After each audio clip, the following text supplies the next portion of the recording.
Bharatiya Janata party Warangal జిల్లా అధ్యక్షులు గంట రవికుమార్ ఆధ్వర్యంలో జిల్లా అధికార ప్రతినిధి ఆడిపు వెంకటేష్ అధ్యక్షన ఈ రోజు ఏకశీల పార్క్ బాలసముద్రం వద్ద వరంగల్ జర్నలిస్టులు డబుల్ బెడ్రూమ్ కొరకై మహాధర్నా కార్యక్రమం నిర్వహించడం జరిగింది। ఈ సందర్భంగా వారు మాట్లాడారు।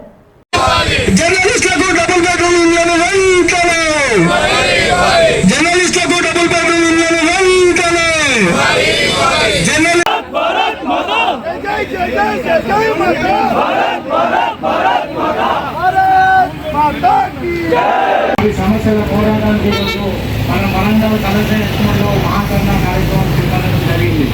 ఈ మహాధర్నా కార్యక్రమంలో పాల్గొంటున్న భారతీయ జనతా పార్టీ కుటుంబ సభ్యులందరికీ మరియు ఈ ధర్నాకు సంఘీభావం తెలుపడానికి వచ్చిన జర్నలిస్టు మిత్రులందరికీ కూడా ధన్యవాదాలు తెలియజేస్తూ ఈరోజు ముఖ్యంగా మన రాజ్యాంగం ప్రజాస్వామ్యాన్ని కాపాడుకోవడానికి 4 పిల్లర్స్ ఇచ్చింది।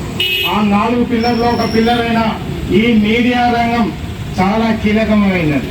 ఈ మీడియా రంగం ప్రజలకు ప్రభుత్వానికి మధ్యలో అనుసంధానకర్తగా ఉంటూ ప్రజా సమస్యలను ఎప్పటికీ అప్పుడు ప్రభుత్వానికి చేరవేస్తూ ప్రజల గొంతుగా ఉండే ఈ మీడియా రంగ పరిస్థితి ఈరోజు కరోనా వచ్చిన తర్వాత చాలా దయనీయ పరిస్థితి ఉంది। ఈరోజు యాజమాన్యాలు నష్టాలలో ఉండి వారు రిపోర్టర్లకు జర్నలిస్టులకు జీతాలు ఇచ్చే పరిస్థితి లేదు। మన జర్నలిస్టు సోదరులు లేకుండా ఎక్కడ పడితే అక్కడ వార్తల కోసం పనిచేస్తున్నారు। ఎండనక వాననక చాలా బీద కుటుంబాలు ఎక్కడో 1-2% జర్నలిస్టులు ఆర్థికంగా నిలదొక్కుంటారు। 98% జర్నలిస్టులు బిలో పవర్టీ లైన్ ఉండి జీతాలు లేకుండా ప్రజా సమస్యల పైన ఎండల వానల కష్టపడుతున్నారు। అలాంటి జర్నలిస్టుల కోసం వరంగల్ జిల్లాలో తెలంగాణ రాష్ట్రం సాధించుకున్న తర్వాత అప్పటి మున్సిపల్ శాఖ మంత్రులు కేటీఆర్ మనకు ఇక్కడ ఏప్రిల్ 12, 2021 సంవత్సరంలో దేశాయిపేట 3 ఎకరాలలో 2 ఎకరాలలో కేంద్ర బడ్జెట్ తోని డబుల్ బెడ్రూమ్ కట్టించడం కోసం శంకుస్థాపన చేసింది।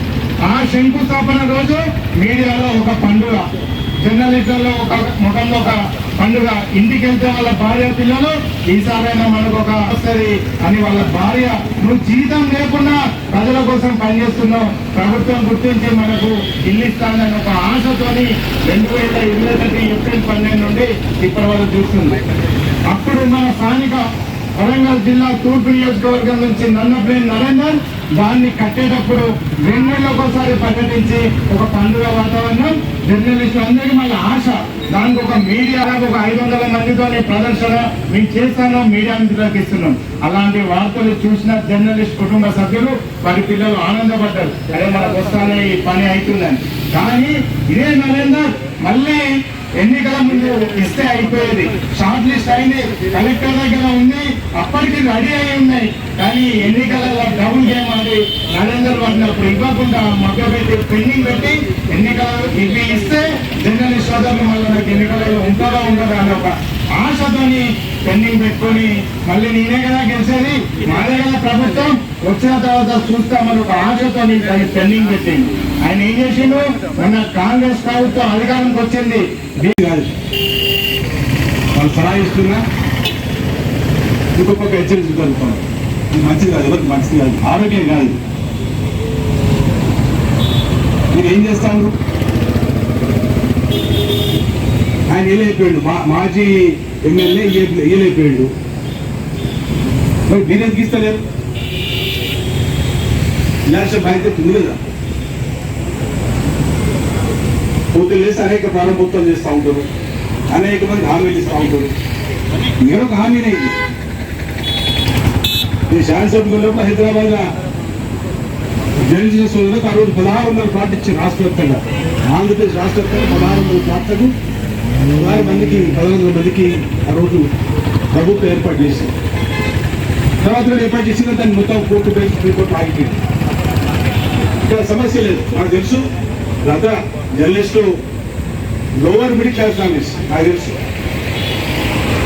అదే ఉన్నత వర్గాల నుంచో లేకపోతే ఆర్థికంగా బలపడిచి అడుగుతలేరు వాళ్ళు, ఆదుకోవాల్సిన బాధ్యత ఉందనేటువంటిది ఒకసారి గుర్తు చేసిన కోసమే భారతీయ జనతా పార్టీ ఈరోజు తప్పనిసరి పరిస్థితుల్లో రాజకీయాల్లో ఇక్కడ మద్దతు తెలుపుతాం. ప్రతిసారిగా కూడా మన దగ్గర ఎక్కడ సమస్య అక్కడ పార్టీ రహితంగా మద్దతు తెలపాల్సిన బాధ్యత ఉంటుంది ఒక రాజకీయ పక్షంగా. నిన్నటిదిన జమ్మూ కాశ్మీర్ రాష్ట్రంలో పాకిస్తాన్